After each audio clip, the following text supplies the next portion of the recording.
दोस्तों तो स्वागत है आपका ज़िद्दी सॉल्यूशन में। और आज की जो हमारी वीडियो है वो होने वाली है गजानन माधव मुक्ति बोध की। किसकी होने वाली है भाई? गजानन माधव मुक्ति बोध जी की। ठीक है, ये इनकी कविताएं हैं और ये इनकी रचनाएं हैं। ठीक है, इनको आपको देखना है। और आपका जो एग्ज़ाम है, आपका एग्ज़ाम है मेरे दोस्त यूपीपी का है और यूपीएसआई का है। ठीक है, यहाँ पर जो रचनाएं पूछी जाती हैं, जिस प्रकार से मैंने 25 से 26 वीडियो आपको दे दी हैं, ठीक है, तो सबसे पहले आप जो हैं, अगर आप हमारे चैनल पर नए हैं तो आप उन वीडियो को जा कर के देखना। और उसमें जो सबसे पहले आपको करना है, सबसे पहले जो पार्ट आपको कवर करना है वो क्या करना है, आपको ये रचनाएं देखनी है, ऊपर पढ़नी है एक बार और ये देखनी है। फिर उसके बाद में आपको जो ट्रिक है ना, ये वाली लिखी हुई, भाई इसको ट्रिक को समझना है कि यार गजानन माधव मुक्ति बोध, आपको क्या करना था कि ब्रह्म राक्षस ऐसे लिखा हुआ है इसके अंदर। तो आपको करना क्या है इसके अंदर, आपको करना केवल ये है, इसको आप लिख लेना अपने नोटबुक में। और फिर आपको ये करना है कि गजानन माधव मुक्तिबोध एक ब्रह्म राक्षस थे। तो आप ये कहना कि यार गजानन माधव मुक्तिबोध जो है वो कौन थे, क्या थे, एक क्या थे, वो ब्रह्म राक्षस थे। तो इस प्रकार से आपको जो है वो ट्रिक सारी की सारी पढ़नी है।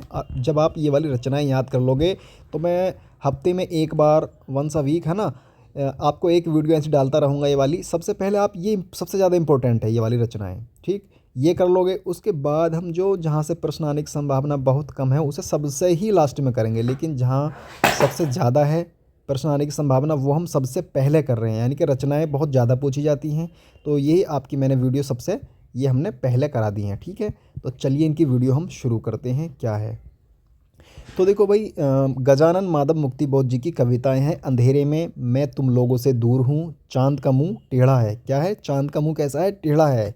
और ब्रह्म राक्षस, और मुझे कदम कदम पर पक्षी और दीमक, भूरे भूरे खाक धूल, और एक साहित्यिक की डायरी। ये क्या है? इनकी रचनाएं हैं और इनको हमने लगाया है इस ट्रिक के अंदर मेरे दोस्त।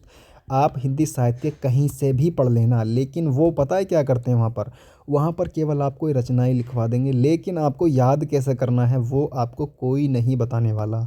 लेकिन भाई साहित्य है, देखो साहित्य बहुत ही बेकार बोरिंग लगता है बच्चों को, लेकिन बहुत ही इंपॉर्टेंट है, बहुत ही मज़ा आता है पढ़ने में अगर आप उसको समझ के पढ़ोगे तब। तो देखिए, गजानन माधव मुक्तिबोध की हम ट्रिक पढ़ते हैं, आपको समझाते हैं।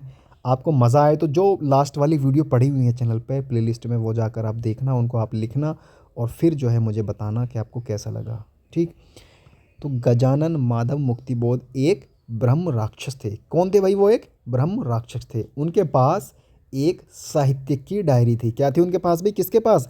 गजानन माधव मुक्तिबोध के पास। ये कौन थे भाई? ये ब्रह्म राक्षस थे और इनके पास क्या थी? एक साहित्य की डायरी थी जो अंधेरे में रखी थी। कहाँ पर रखी थी? ये डायरी जो रखी थी वो कहाँ रखी थी भाई? अंधेरे में रखी थी, जिससे उन पर भूरे भूरे खाक धूल, यानी कि धूल भी, जैसे कहते हैं ना हम कि यार कोई चीज़ रखी है, कोई चीज़ हम रखी छोड़ देते हैं तो उस पर क्या चढ़ जाती है? धूल चढ़ जाती है उस पर। तो ये जो डायरी थी ये कहाँ पर रखी थी? अंधेरे में रखी थी। और उस पर क्या हो गई थी? धूल भी कैसी चढ़ी थी? भूरे भूरे खाक धूल, ये उसके ऊपर लग गई। ठीक, क्या हो गई थी? ये जम गई थी उस पर। और क्या हुआ फिर उस पर पक्षी और दीमक ने घोंसला रख लिया। किसने भाई? पक्षियों ने और दीमक ने उसमें अपना क्या रख लिया? घोंसला रख लिया। क्यों? क्योंकि उसके ऊपर धूल चढ़ गई थी, इसलिए उस पर पक्षी और दीमक ने क्या रख लिया? घोंसला रख लिया। जिसे देखकर गजानन माधव ने कहा, क्या कहा गजानन माधव ने भाई? यार जब उन्होंने देखा कि यार उनकी जो डायरी थी वो अंधेरे में रखी थी और उस पर भी क्या चढ़ गई? धूल चढ़ गई थी। और उस पर फिर क्या हुआ? पक्षी और दीमक ने क्या रख लिया? घोंसला रख लिया।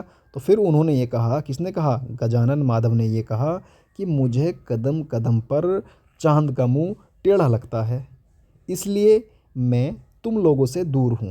है ना? क्या कहा था गजानन माधव मुक्तिबोध ने? इन्होंने कहा था कि भाई मुझे कदम कदम पर चांद का मुंह टेढ़ा लगता है, इसलिए मैं तुम लोगों से दूर हूँ। हाँ, क्यों कहा था इन्होंने? क्योंकि भैया ये एक तो ब्रह्म राक्षस थे और इनकी जो डायरी थी उस डायरी वो अंधेरे में रखी थी, और वो अंधेरे में रखने के कारण उस पर क्या हो गई भाई? धूल जम गई। धूल जैसे ही जमी तो तभी फिर क्या हुआ? पक्षी और दीमक ने उस पर क्या कर दिया? अपना घोंसला रख लिया। तो भाई उसे देखकर गजानन माधव मुक्तिबोध ने जो है कहा कि यार मुझे तो कदम कदम पर चांद का मुंह टेढ़ा लगता है और इसलिए मैं तुम लोगों से दूर हूँ। ठीक, इसको आप इस प्रकार समझा करो जैसे मैंने अभी समझाया आपको। ऐसे ही सारी की सारी ट्रिक आपको समझनी है। अब भाई दोस्त, ये रचनाएं आपको कहीं भी लिखी हुई दिखाई देंगी ना भाई, देखतों के साथ ही आप इनको उड़ा दोगे। आप मॉक लगाओगे, आप मॉक में देखना कितना फ़ायदा मिलने वाला है हिंदी साहित्य का। लेकिन सबसे पहले जो मैंने पढ़ाया है ये बहुत इम्पोर्टेंट है, इसके बाद हम इससे कम इम्पोर्टेंट वाले लेंगे, इसके बाद इनसे कम इम्पोर्टेंट वाले, यानी कि जो कभी मैं करा चुका हूँ ना वो सबसे ज़्यादा इम्पोर्टेंट हैं, वहीं से पूछी जाती हैं। अब जो भी होता रहेगा वो बहुत ही कम इम्पोर्टेंट होगा, है ना?